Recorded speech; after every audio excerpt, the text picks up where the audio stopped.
Rebecca Johnson. Up next. Good afternoon. Many communities are updating their zoning. Address, please. Oh, I'm sorry, 406 Summit Drive, Covington. Many communities are updating their zoning and definitions of pets or companion animals. A pet or companion animal is kept for a person's company. Many pigs have been pets for many years. I encountered my first pet pig right out of college in the 80s. One of my friends in Richmond had one. It was small, hung out with their dogs, came in and out of the house. The neighbors thought it was cute and interesting and kind of different. I encountered another one a year or so later in another area of the state where I was living. And again, there was no issues with the neighbors there. They were rare and far in between in those days. Now in present time, they are everywhere. Not as common as dogs or cats, but there are many in our county and city. Most of the time you don't see them. If you don't see them, you'll never know they were there. Many pigs are very definitely pets. They are very clean animals. They don't stink. They don't get fleas. They can be crate trained. They are very quiet, can be housebroken, sit on command, come when called, and roll over for belly rubs. Some children even put clothes on them or headbands like you do dogs. They walk on leashes and like to be around people. Some live indoors all the time and some live outside, just like your dogs and cats do. They will even shed tears if you hurt them. So they interact with their humans and almost carry on a conversation at times. The definition of pet should be updated in our county to include many pigs. You can always put some limits on the number allowed and require they be spayed or neutered. Most owners have them fixed anyway. Chickens have also gained ground as pets. They have personalities. Many like to be held and will run to you if they've been raised as pets. If kept correctly, there isn't an odor. They will not bother the neighbors.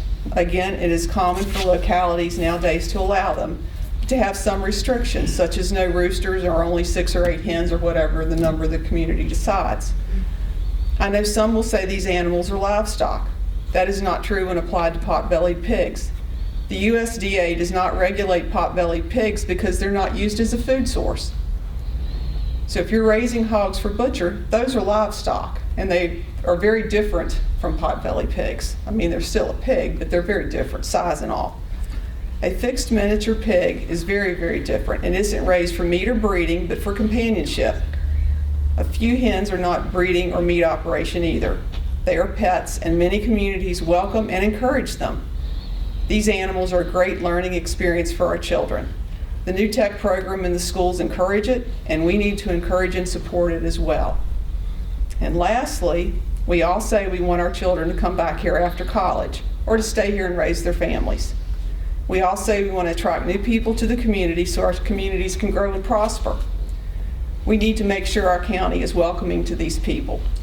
If we are recruiting at my job, the competition is very fierce now to get the new talent, especially the younger group, and it's even tougher to get them to stay once you get them here. This is the group that will most likely come to our area with different pets from what we all grew up with calling pets. If they're considering different positions, all things being equal, they'll go where their families, including their pets, feel welcome. Let's make that our county. Make this a welcoming county. Thank you for your time. I am Van Walker. I live at 109 Dusty Road. The structure built for the pets is about 40 yards directly in front of my house. I would like to address the concern of anyone who thinks that owning a potbelly and yard hens would devalue the property in our area. There had been some concern about people thinking that it might devalue their property, but I believe just the opposite. When we get to the point we need to sell our property, the 20, 30, 40-year-olds with children and lots of money will be the people we're looking for. The county and the schools also. They may already have these pets. They see these as pets, not farm animals in today's society.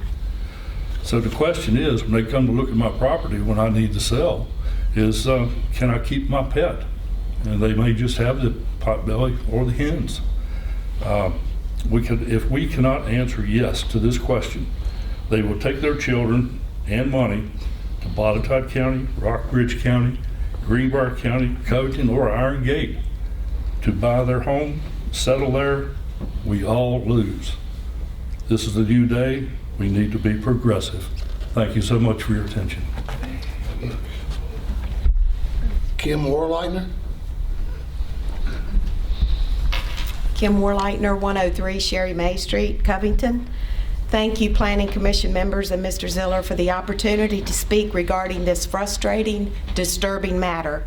I am Kim Warlitner, and I reside at 103 Sherry May Street, and I am an adjoining property owner to said property at 116 Dusty's Road. I am here tonight to express how vehemently opposed I am to proposed changes to Chapter 66 and 10 of the Code of the County of Alleghany.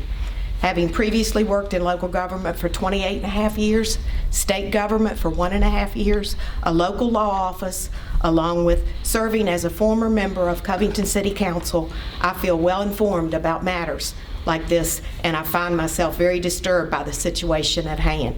I must ask each of you tonight just what is required to get this matter fully resolved and finally resolved. This year has been such an unbelievable horror story because of the housing of chickens and a pig at 116 Dusty's Road. The unsightly pen, chickens running at large on adjoining properties, a pig snorting at everything whenever I go mow or even just walk out into my backyard, a vulture on my roof in April, dead birds in my yard killed by the chickens, the odors and everything else in between that comes with farm animals. The housing of the chickens and the pig at 116 Dusty's Road is both a violation of the zoning, R1 zoning in Alleghany County, and a violation of the subdivision covenants, restrictions, and conditions of the plat of Clearview Estate subdivision. I purchased my home in December of 2015, and I moved in the following February. My mother and our dog moved in with me in May of that year. Like any other excited homeowner, I could not wait to begin making improvements to both the inside and the outside of my home.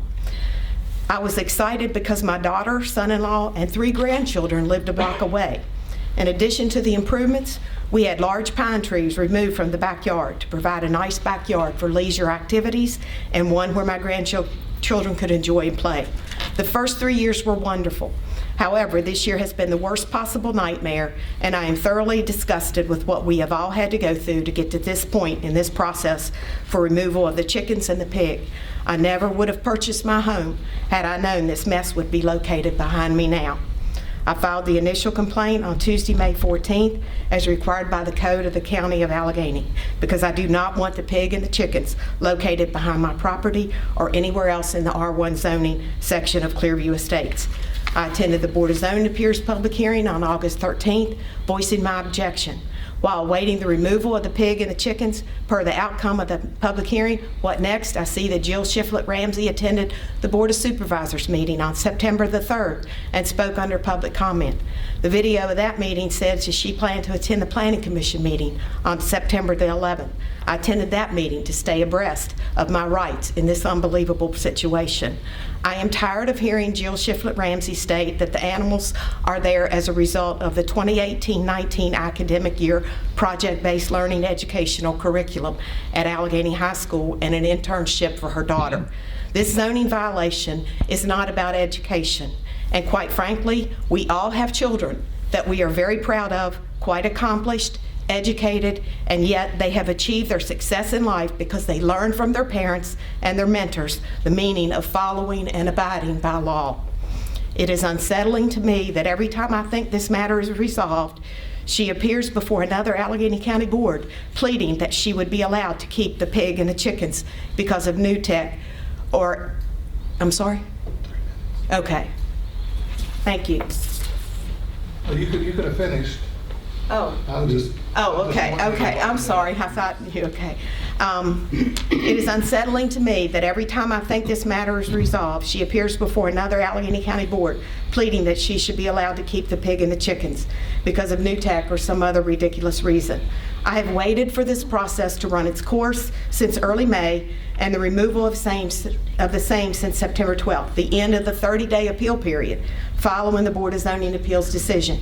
And yet, here we are tonight, December 4th, 3 months out from that decision, at another public hearing because of her chickens and pig. I have never lived anywhere until now that a neighbor can continually disrespect adjoining property owners so terribly. Quite honestly, I am no longer motivated to make additional improvements, and I am sick and tired of investing in my property when she continually devalues my property with her blatant disregard for the law. Clearview Estates is a subdivision, and the lot sizes on Sherry May Street are not cookie-cutter lots, as she stated.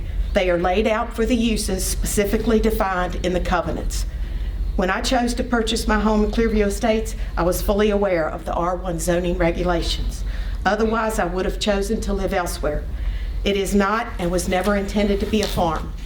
It is a subdivision, a single-family attraction to those wishing to relocate to our area. Should changes be made per her request, adjoining property values will continue to drop, the homes will be negatively impacted as a direct result, and any prospective new homeowners will look elsewhere. I know firsthand it will be a nightmare for other residential homeowners affected by these proposed changes. I hope and pray that this matter is resolved on or before Thursday, December 12th. I also hope that no one else in Alleghany County must go through the unbelievable process that we have had to go through this year just to protect our investment in our homes. We have a beautiful view in Clearview, but the owners at 116 Dusty Road are continually devaluing our property. We are looking at an unsightly pen with a pig, chickens, shed, garages, trucks, trailer, and a dump site for burning from our backyards. I respectfully urge the boards to refrain from making changes to Chapter 66 and 10 in the Code of Alleghany County per her request. There are areas in Alleghany County that are property zoned for her to keep her pig and chickens, but Clearview Estates is not one of them. Thank you for your time and consideration.